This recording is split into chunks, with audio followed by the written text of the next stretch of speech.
This is your host, Sir Patrick Mack. We are back once again, and we've got some new Q posts to do. We are going to do those Q posts in just a moment, but I got a few things that I want to talk at you right quick about. So grab your coffee or whatever it is you're drinking or doing, and fist bump your neighbor. If your neighbor is social distancing, maybe you can give him a little bro nod. You don't have to be a bro to give a bro nod, okay? I like the bro nod. It's like, hey, Patriot, you just lift the chin a little bit. I see you over there saying hello, but I'm not real comfortable waving. Some people aren't. I'm one of them. I don't like to wave. I feel like that bear in the video, you know, where the tourists drive by, throw him a piece of bread, and he waves. That's what I feel like. I feel stupid when I wave. No big deal. You can do it if you want. If you get a bro nod, you can nod back or you can wave back. I don't make the rules. All I'm saying is say hello to your neighbor. Anyway, I also got a fan going on because it is blazing hot. And when I mean blazing hot, I mean blazing hot like my quick burns, like my laser sharp wit blazing hot. That's what I'm talking about right there, okay? So my apologies if there's a little bit of wonky room sound today. I'm just trying to get through it, right? We're all just trying to survive. I'm a survivor. I'm on it. I don't know the words to that. Anyway, we are at post 4,335. And you're looking at post 4328 right here, which is where we're going to begin. But it got me thinking about how this all began. 4,335 posts, quite impressive. And I have to say, it really got me thinking about how thankful I am for all of you, for QAnon. I have you and QAnon to thank for so much of what has happened in my life over the last couple of years. And I have not followed this since the beginning. Well, I should say I followed QAnon since the very beginning, but I have not been covering it since the very beginning, although I've covered almost all of it. And it's really been quite something. And when I first began, I started off really kind of boring because I was really just doing a journal for myself. I wasn't expecting anybody to actually follow this. I figured I'd have about 12 views. And you may remember that I was talking like this. And that's because it sounds a lot more comfortable in my headphones when I do. This is actually my comfortable speaking voice. But it's not very entertaining, is it? And as the channel grew, 50 followers, 500 followers, 5,000, 50,000, so on and so forth, it's really kind of become something else, which I'm really thankful for. I can't thank you enough for all of your support. And of course, I've sort of slowly injected my own personality more and more. I'm a natural performer anyway. I'm a lifelong entertainer. This is what I do. It's not real hard for me to inject my own personality into the show. But that takes me to my point. I want to remind folks that I am not your daily news. I'm going to say it again.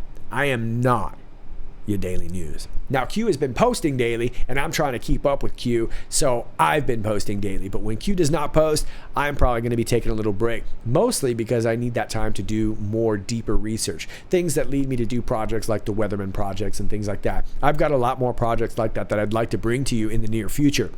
And I do envision some sort of time past Q, anon, where we'll do a lot more of that. But the reason I want to bring it up is because we've been doing this so much that I've been bringing you a lot of daily Q updates, and it really has kind of sacrificed a lot of that research time that I'm used to kind of putting into the videos. So the reason I bring it up is not to complain, because like I said, I have QAnon to thank for so many of you being here in the first place, and I want to try and find that balance of good research and still cranking out Q videos. But right now, with the sheer volume, they're both kind of suffering, if you know what I mean. And I don't mean that in a bad way. I just mean I'm trying to really keep up as much as possible. Now, QAnon, it's their prerogative. If they want to drop 150 posts, they can drop 150 posts. I probably won't be covering them all like that. I will do my best to keep up the best that I can, but please understand that if Q isn't posting, chances are neither am I. You know why? Because I'm not the news. That also being said, if you don't like my sense of humor, you don't like me injecting a little bit of a different kind of perspective into this new media, well, that's all on you, Patriot. You're going to have to click off because I don't change for anybody. I don't put on monkey suits. I'm not Sean Hannity, no disrespect, but I'm not your news reader. I'm not your daily knucklehead in a suit. I'm not a bobblehead sitting here reading off a little script to you. I'm here bringing the cue, and we're getting pursuity. So let's get pursuity. Post 4328, 52 minutes after the hour of 10.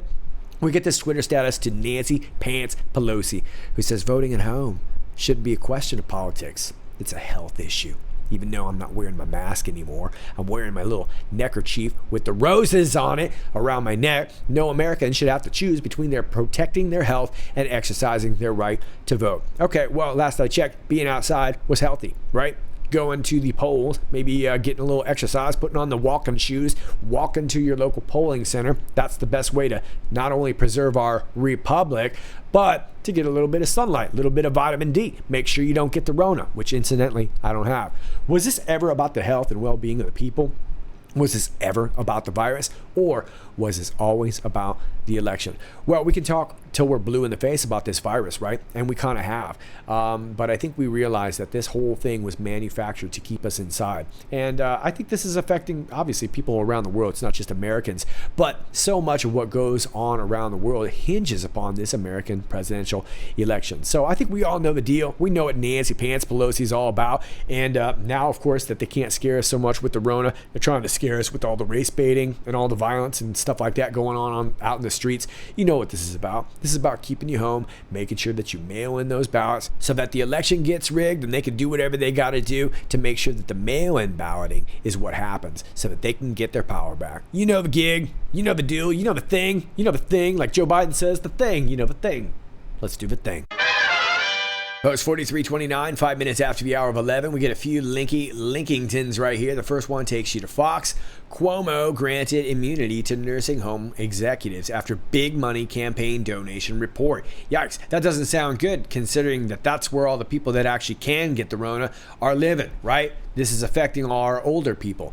And I seem to remember that this whole Rona busted out in Seattle in a nursing home, Evergreen, right? New York Governor Andrew Cuomo, who signed legislation granting hospital and nursing home executives immunity from lawsuits related to the novel coronavirus last month, previously received a big money boost from a powerful healthcare industry group, according to a new report. An article published on the socialist website, I don't know if it's Jacobin, and republished by The Guardian, reports that the New York State Democratic Committee, then backing Cuomo's primary run in 2018, received more than $1 million from the Greater New York Hospital Association, a lobbying group for hospital systems, some of which own nursing homes. The donation made the group one of the state party's largest contributors in the cycle. Three of the Hospital Association's top officials separately gave more than $150,000 to Cuomo's campaign between 2015 and 2018, the outlet reported. That donation is now drawing scrutiny after Cuomo signed legislation last month that protects executives from lawsuits. Well, wait a minute. Protecting executives from lawsuits. So you're saying that because you guys organized a little knuckleheadedry, we can't sue you, just as he is under continued criticism for his March 25th order, since deleted, requiring nursing homes to take in COVID-19 patients. Okay, so he's requiring nursing homes to take in COVID-19 patients. That's the most dangerous thing that you could do, considering that this seems to be the demographic that is having the most trouble with the Rona. So it says here, the budget provision says that officials shall have immunity from any liability, civil or criminal, for any harm or damages alleged to have been sustained as a result of an act or omission in the course of arranging for or providing healthcare services to deal with the outbreak. Yikes. So here's what they're saying. Cuomo and his admin have tried to deflect that criticism, saying that it was following guidelines issued by the Trump administration. So classic technique, blame it on Trump. The guidelines say a nursing home can accept a resident diagnosed with COVID-19, otherwise known as the COV if you're the young kids, otherwise known as the Rona, as long as the facility can follow CDC guidance. The guidance also says nursing homes should admit any individuals that they would normally admit to their facility, including individuals from hospitals where a case of COV was present. The second article is also to Fox. New York officials have scrubbed Governor Andrew Cuomo's March 25th order requiring nursing homes to take in discharging COVID-19 patients from the state health department website, even as Cuomo's office insists that the order, which has been linked to thousands of nursing home deaths, remains in effect. The webpage that once contained the order now directs to a page indicating that the file is not found. The archive indicates that the deletion occurred sometime after May 5th, around the time that criticism over New York's nursing home fatalities intensified. A copy of the page saved by the Internet Archive Wayback Machine, which is our third link, however, shows that Cuomo's order stated, "No resident shall be denied readmission or admission to the nursing home solely based on a confirmed or suspected diagnosis of COVID-19. Nursing homes are prohibited from requiring a hospitalized resident who is determined medically stable to be tested for COVID-19 prior to admission or readmission." On May 10th, Cuomo issued a new directive stating that hospitals cannot send patients back to nursing homes in the state unless they tested negative for the virus. The move appeared to largely invalidate the March 25th directive. The Daily Caller News Foundation exclusively reported that in early May, the New York State Department of Health quietly switched from disclosing coronavirus deaths of all nursing home and adult care facility residents, regardless of whether the patient died at their long-term care facility or at a hospital, to only disclosing coronavirus deaths of long-term care patients who died while physically present at their facility. Okay, well that's pretty sketchy, isn't it? And this is a copy of it right here. This is from the Wayback Machine. Hospitals' discharge planners must confirm to the nursing home by telephone that the resident is medically stable for discharge. Comprehensive discharge instructions must be provided by the hospital prior to the transport of a resident to the nursing home. Q says, if elderly most at risk, which is known knowingly, why order COVID-19 positive patients back into nursing homes? Well, it seems like you can pump up your numbers that way, right? Look, people die in nursing homes. That's just a fact. That's where they go eventually to kind of live out the rest of their lives, right? So they can inflate these numbers and nobody would be the wiser. Hospital capacity, well, they would love to tell us that it's full, but I see a whole bunch of people getting furloughed. I see a bunch of nurses dancing on TikTok videos. Looks like they're just kind of rubbing it in our face. USNS Comfort capacity, that was the big naval ship, one of the ships that was in there in New York. Well, I don't know what the actual capacity is, but I'm sure it looks pretty massive to me. Looks like they could take on a lot of people, but it looked like they were also empty. Ignorant, A, or deliberate, B. Accountability options outside other than ballot box. Well, the ballot box is going to be huge. And I think that if we learn anything from this whole experience is the importance of us being really involved in our elections, not just for this set of elections, but from here on out, and teaching our children the importance of doing the same. But as far as the accountability options outside of that, I don't really know. It seems really suspect to give an order and to allow for people to not get sued. Anytime you see that kind of thing, that's something that you have to nip in the bud right away. So it remains to be seen what will be done about this, but it definitely looks like this is being brought up. And it's making Andrew Cuomo look like the very person he's trying to paint Trump out to be. Post 4330, 22 minutes after the hour of 11, 112255. Your voice and your vote are what matters most. Witnessing attempts to remove both. Censorship, fascism, authoritarian. Deplatform, removal, silence, mail-in vote, fraud, dilute, water down constitutional rights, freedom of speech, willfully blind, or willfully accepting. Well, it's hard to say, right? We have this big situation now with Twitter, who was kind of fact-checking the POTUS the other day. POTUS obviously didn't care for it, and he said that he's going to come back with some big action. Now, I'm not really sure what that big action is going to be, but even Mark Zuckerberg was clowning Jack over there on Twitter, saying, hey, that's what you get for trying to fact check, even though it kind of bit him in the backside too, doing the same thing. And of course, you've also got General McChrystal with his DARPA-funded program, sending out all the fact-checking bots, which suggests to me a lot of AI, which is probably why I fought with half of Twitter yesterday. Anyway, all of this is coming to a head because it seems to be kind of biting them in the backside, like I said. You're getting a lot of liberals that are getting censored and deplatformed now too. And we kind of saw this coming, didn't we? It's all fun and games until it's your voice being removed, and nobody likes that, and especially the POTUS. So it remains to be seen what this big action is going to be, but it would suggest to me that if somebody like General McChrystal is using a group like DARPA, which would be a defense project, I would imagine that at some point there's taxpayer money going into that, which suggests to me that you're no longer truly a private platform. So where do we draw the line? Private platform, public utility, something in between? And as somebody who is generally kind of libertarian, I'm not a big fan of having government step in, even if it is to help us, because it could be decades later that they use that very same kind of rule or ruling to work against us. So let me know what you think down below. Should POTUS step in? And if so, how should POTUS step in? Because it looks like he is going to take some sort of action. What should be done? Should we just try to migrate over to another platform and let it be? You guys can let me know down below. But either way, POTUS is tweeting about some big action coming. Post 4331, 44 minutes after the hour of 11, we see right here a keyboard warrior. He's like, enter at your own risk, because this is my space. Here, I'm in command. I've got complete control, and I will put a cap in your backside. All right. Anyway, the link is to Zero Hedge. Intelligence was manipulated by Brennan. Watch the news. And here's the article. Trump's keyboard warriors get the story while the legacy media ignores #Obamagate. CrowdStrike's president, Sean Henry, testified there's not evidence that documents and emails were actually exfiltrated from the DNC servers. There's circumstantial evidence, but no evidence that they were actually exfiltrated. This was a crucial revelation because the thousand ships of Russiagate launched upon the positive assertion that CrowdStrike had definitely proven a Russian hack. Well, we knew that to be later wrong, right? This obviously was too fast to be an actual hack. This would have had to have been done probably in person onto some sort of hard drive or hint, hint, wink, wink, thumb drive, right? So here is the cover up. On March 19, 2016, Hillary Clinton's campaign chairman, John Podesta, surrendered his emails to an unknown entity in a spear phishing scam. This has been called a hack, but it was not.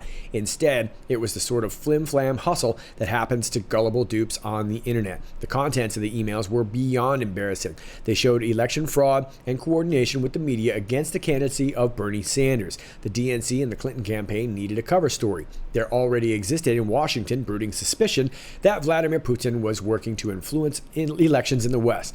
The DNC and the Clinton campaign set out to retrofit the supposition to explain the emails. On January 16, 2016, a silk-stocking Washington, D.C. think tank, the Atlantic Council, remember that name, had issued a dispatch under the banner headline, U.S. intelligence agencies to investigate Russia's infiltration of European political parties. The lead was concise. American intelligence agencies are to conduct a major investigation into how the Kremlin is infiltrating political parties in Europe. It can be revealed. So it goes on to talk about how James Clapper had this investigation going on. The dispatch spoke of a dossier that revealed Russian influence operations in Europe. This was the first time trippy words like Russian meddling and dossier would appear together in the American lexicon. Most importantly, the piece revealed the Obama administration was spying on conservative European political parties. This means, almost necessarily under the Five Eyes Agreement, foreign agents were returning the favor and spying on the Trump campaign. Blaming Russia would be a handy way to deal with the Podesta emails. The problem was the technological impossibility of identifying the perpetrator in a phishing scheme. The only way to associate Putin with the emails was circumstantially. The DNC retained CrowdStrike to provide assistance, and of course they're the ones who drummed up the Steele dossier. On June 12, 2016, WikiLeaks found Julian Assange announced, we have upcoming leaks in relation to Hillary Clinton. Founder Julian Assange. We have emails pending publication. 2 days later, CrowdStrike fed the Washington Post a story headlined Russian government hackers penetrated DNC, stole opposition research on Trump. So let me stop there real quick. If you'll also remember, we talked the other day about how when Admiral Mike Rogers was warning Trump that he was being spied on, the next day we had a hit piece in the Washington Post. So we can see that the Washington Post is clearly wrapped up with some of this. The improbable tale was that the Russians had hacked the DNC computers and got away with some opposition research on Trump. The article quoted CrowdStrike's chief technology officer and co-founder, Dmitry Alperovich, who also happens to be a senior fellow at the Atlantic Council. The next day, a new blog, Guccifer 2.0, appeared on the internet and announced worldwide known cybersecurity company CrowdStrike announced that the Democratic National Committee servers had been hacked by sophisticated hacker groups. Guccifer 2.0 posted hundreds of pages of Trump opposition research allegedly hacked from the DNC and email copies to Gawker and the Smoking gun in raw form. The opposition research was one of the documents obtained in the Podesta emails, with a notable difference. It was widely reported the document now contained Russian fingerprints. The document had been cut and pasted into a separate Russian word template that yielded an abundance of Russian error messages. In the document's metadata was the name of the Russian secret police founder, Felix Dzerzhinsky, written in the Russian language. The 3 parentheses formulation from the original post is the Russian version of a smiley face used commonly on social media.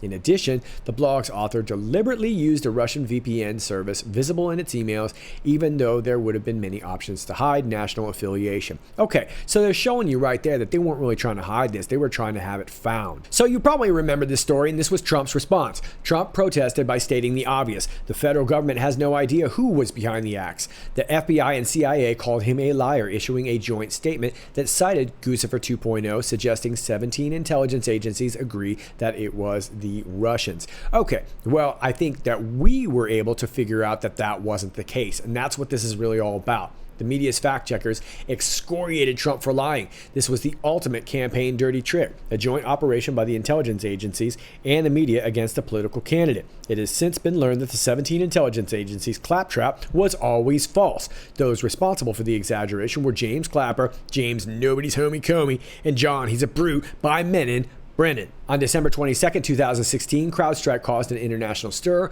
when it claimed to have uncovered evidence that Russians hacked into a Ukrainian artillery computer app to help pro-Russian separatists. Voice of America later determined the claim was false, and CrowdStrike retracted its finding. Ukraine's Ministry of Defense was forced to eat crow and admit that the hacking never happened. If you wanted a computer testing firm to fabricate a Russian hack for political reasons in 2016, CrowdStrike was who you went out and hired. Okay, so this is a long article. They go on to talk about General Flynn's situation. Let me take you down here to Exhibit 5 to the DOJ's recent motion to dismiss the Flynn indictments confirms the Obama administration's bad faith in listening in on his conversation with the ambassador. The plotters admit, essentially, that they looked at the transcript to see whether Flynn said anything that caused Russia to stand down. Had General Flynn promised to lift the sanctions, the Obama administration would have claimed it was the pro quo that went with the quid of Putin's interference. Okay, so while they've been banging the drums of Russia for 4 years, we know exactly how this turned out, right? Somebody actually turned all this information over,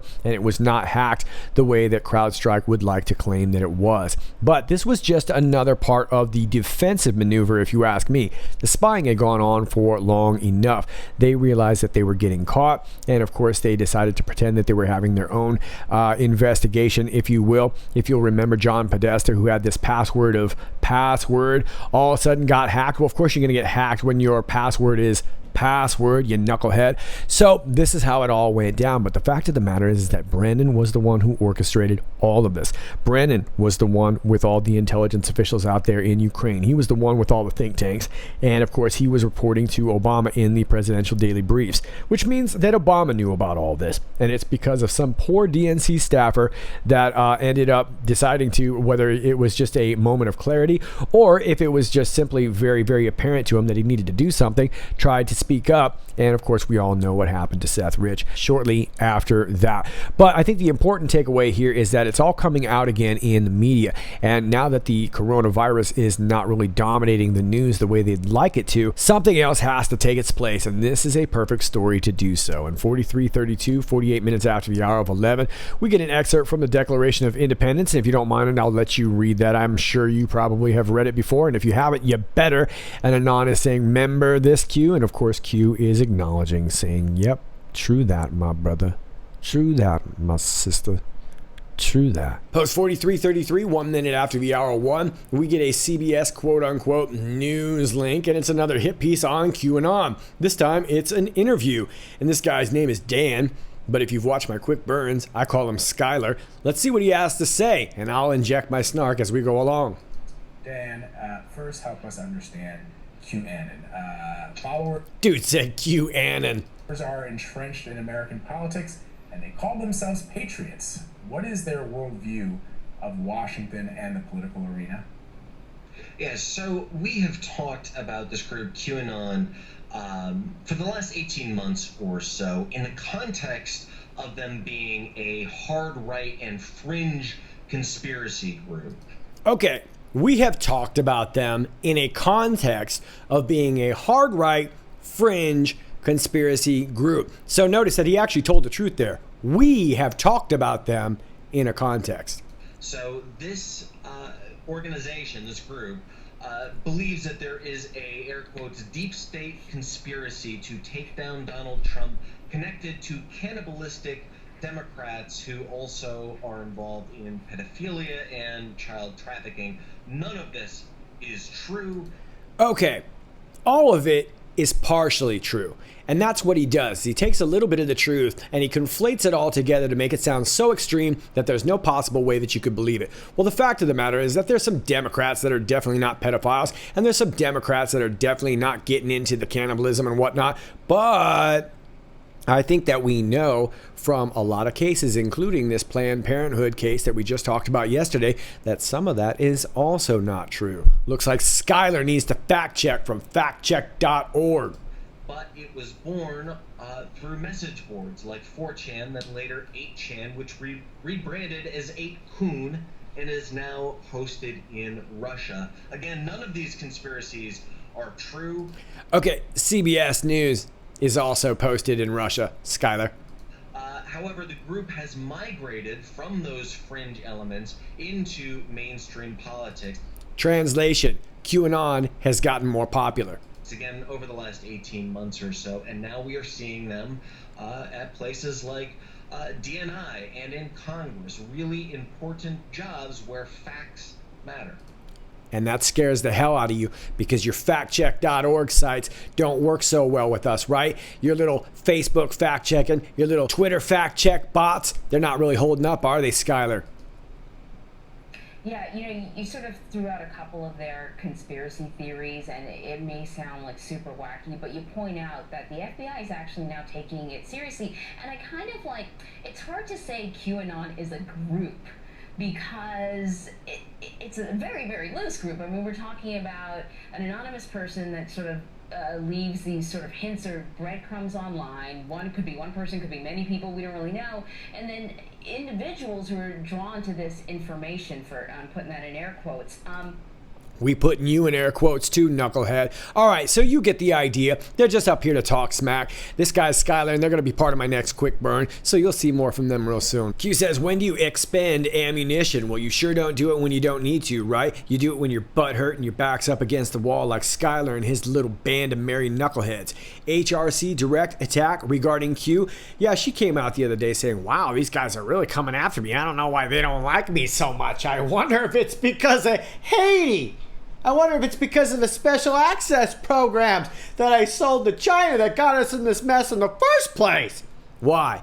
2,200 plus attack MSDNC articles written, pushed in past 2 years. Yeah, and we've seen a lot of them. We've been the subject of a lot of them. Control of narrative threat, logical thinking, information warfare, Q. Well, two can play at that, Skyler. Two can play at that. You'll see in my next burn. Let's move on. Post 4334, which backwards is 4334. 56 minutes, 56 seconds after the hour 1, we get a Breitbart link. Italian health authorities announced in a recent report that only 4.1% of fatalities testing positive for Wuhan coronavirus happened in the absence of serious comorbidities, while the average age of the deceased was over 80 years. The average number of comorbidities among all Italian deaths with the corona was 3.1, ISS revealed. Just 15% of fatalities occurred with the presence of just one other serious pathology, while 21.4% died with 2 other pathologies, and 59, which was the biggest number, by the way, with 3 or more. The most common comorbidities were arterial hypertension, type 2 diabetes, ischemic heart disease, atrial fibrillation, and chronic renal failure. And here you can see the sciencey science right here. And in case you're not a science person, like I kind of am, this right here shows you the biggest group. That's why it's the biggest blue bar right there, okay? Science, hypertension, all right? That means if you have hypertension, you might get the Rona. So chill out. And you can see down here, autoimmune diseases are pretty low, dialysis pretty low, but it looks like other than that, you're pretty good to go, unless of course you've got type 2 diabetes, ischemic heart disease, or hypertension. So chill out. The report also revealed an average age of 81 among those who have died with the Rona in Italy. One of the most astonishing findings of the report was that only 1.1% of all coronavirus deaths in the country happened to people below the age of 50, while more than 57% were over 80. Okay, so they're going after the old folk. And we just talked about how the old folk who used to have the Rona and maybe either don't have it or they got it again were being admitted back to these elderly care centers. Sounds super dangerous, Mr. Cuomo. Meanwhile, over here in Italy, they're saying, hey, it looks like really mostly only the old folk and the ones that are really freaking stressed are getting the Rona. I wonder how many Rona cases are in Verona. The Verona Rona. Well, it looks like either way, they're just taking up all these other diseases and chalking it up to the Rona. The biggest takeaway out of that was that if you had 2 or more issues, or actually 3 or more issues, those were the biggest numbers of people that are dying of the Rona. Q says, the more you know. Post 4335, 7 minutes after the hour 2. Quarantine is when you restrict the movement of sick people. Tyranny is when you restrict the movement of healthy people. You know who's healthy? This guy right here. Hope you are too. I don't know if you've got the Rona. Maybe you had it. Maybe you used to have it. Now you don't. Maybe you don't have it. You're thinking about getting it. Maybe you were thinking about getting it. Watch this show. Said, maybe I'm not going to get the Rona. Maybe you live in Italy. You've got 3 other things going on, but you still don't have the Rona. Maybe you do. Either way, I'm not judging. I don't know where you fit in on this spectrum, but it sure looks like this is all about keeping us at home and getting us worried about the Rona. Post 4336, 39 minutes after the hour 12, we get a Newsweek article. Q says, USA versus Japan.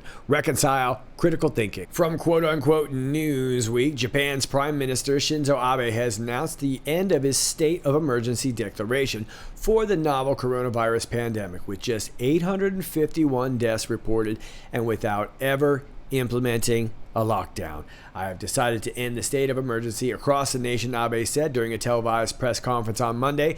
In just over a month and a half, we almost brought the infection situation under control. Okay, very nice. Let's look at the numbers here. As of Monday, the East Asian nation had reported 16,628 confirmed cases of the novel coronavirus.